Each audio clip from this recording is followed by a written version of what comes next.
Indahiro mbere yo kubatizwa. Nizera ko Imana Data, Yesu Kristo umwana w'Imana na Mwuka Wera muziranenge.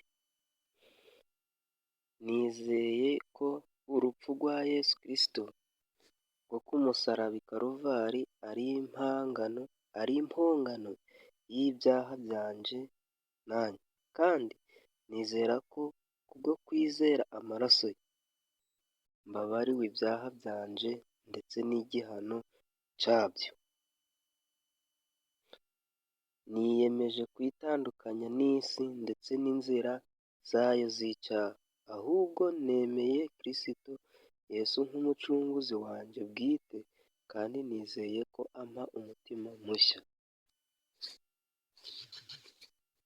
Nongeye kugusuhuza mukunzi wa Jean Nsenga VCP.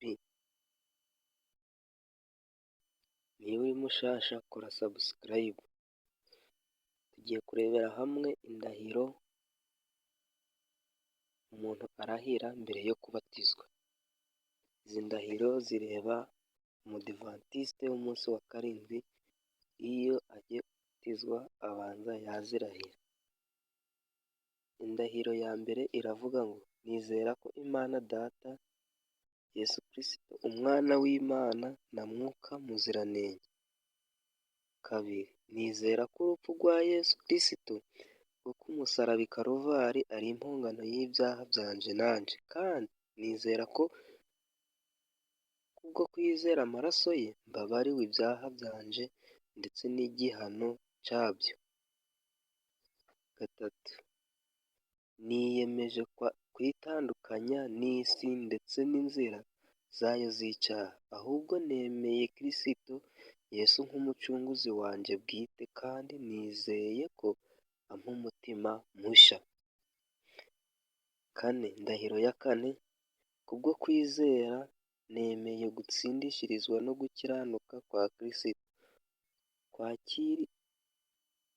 Mwakiriye nk'umuhuza unsabira mu buturo bwera bwo mu ijuru, kandi ndifuza gukomezwa n'amasezerano ye ko ampa umwuka ngo anshoboze gukora ibihuje no gushaka kwe. Tugeze ku ndahiro ya gatanu, iravuga ngo nizera ko Bibiliya ari igitabo cyahumetswe n'Imana, kandi ko ari yo kwizera kwanjye gukwiriye gushingiraho ndetse n'indi migirire yose y'uwizera. Indahiro ya gatandatu iravuga ngo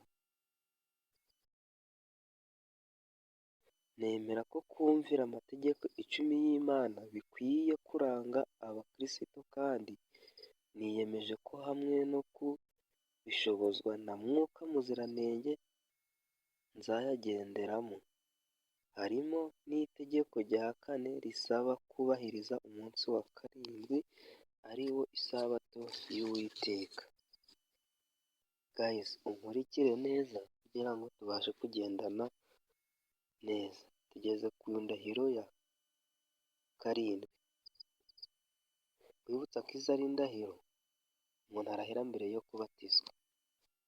Indahiro ya karindwi iravuga ngo nizera ko umubiri wanjye ari urusengero rwa Mwuka muziranenge, kandi ko nkwiye guhesha Imana ikuzo mfata neza uwo mubiri, nkawurinda ibyawangiza, ibisindisha, itabi mu moko yabyo yose, ibiyobyabwenge ndetse n'ibiribwa bizira.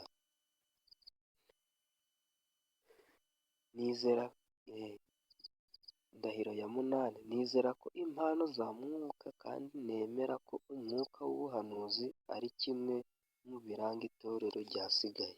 Indahiro ya 9 iravuga ngo nemera gahunda y'itorero ry'Abadivantiste b'umunsi wa karindwi, kandi n'umugambi wanjye kurisabira no kurishyigikira, ntanga na 10% n'amaturo ndetse nitanga ubwanjye. Nizera ko ari gahunda ihuje n'ibyanditswe.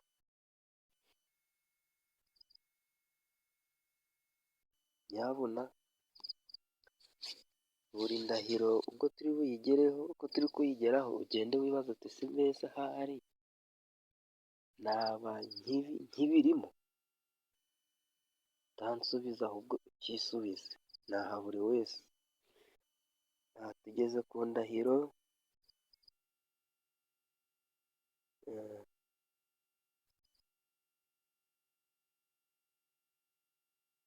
ya 10 iravuga ngo nizera ko gukiranuka kwa Yesu kwegereje, kandi nibyo byiringiro byanjye by'umugisha.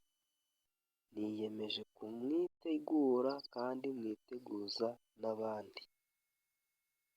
Tugeze ku ngingo ya 11 iravuga ngo nizera ko umubatizo wo kwibiza mu mazi menshi nk'uko wigishwa mu isezerano rishya, niyemeje kuwubatizwa nkurikiza icyitegererezo cya Yesu, mpamya ku mugaragaro ko mwizeye kandi ko nakiriye imbabazi ze, nkarangwa no kugendera mu mahoro atanga.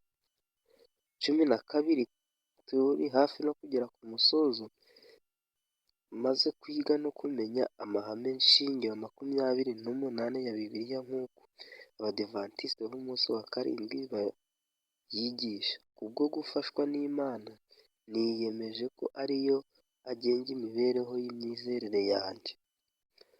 10 nako ndahiro isoza ariyo ya 13 iravuga ngo nizera ko itorero ry'Abadivantisiti b'umunsi wa karindwi ariryo torero ryasigaye rivugwa n'ibyanditswe byera, iry'abantu bo mu mahanga yose, b'amoko yose, imiryango yose n'indimi zose bararikirwa kuzamo, kandi nyuze mu mubatizo niyemeje kwifatanya naryo. Ngayo amahame 13, ngizo indahiro 13 umuntu arahira mbere y'uko abatizwa. Mbibutse ko iyo barimo kurahira, buri ndahiro iyo arangije pasiteri kuyisoma, umanika akaboko uri kuvuga ngo ndabyemeye.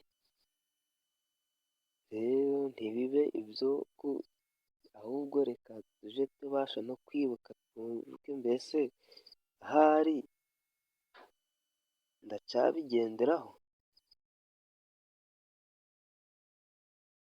Hano hari isomo batanze riri mu Byahishuwe 2 igice cya 2 ku murongo wa 10 navuga Yesu ati urabe indahemuka rero kugeza ku gupfa, nanjye nzaguha ubugingo buhoraho,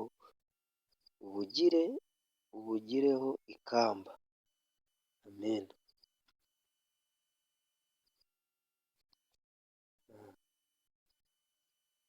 Reka twibutse ko ndi kubategurira n'indi videwo ivuga ku mahame shingiro ya Bibiliya aranga ukwizera n'inyigisho by'Abadivantisiti b'umunsi wa karindwi. Rero niba wumva iyo videwo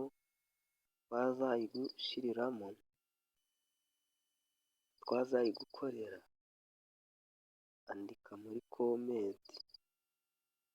Niba uri mushya kora sabusikarayibu. Imana ikomeze kubana nawe, kandi wowe wemeye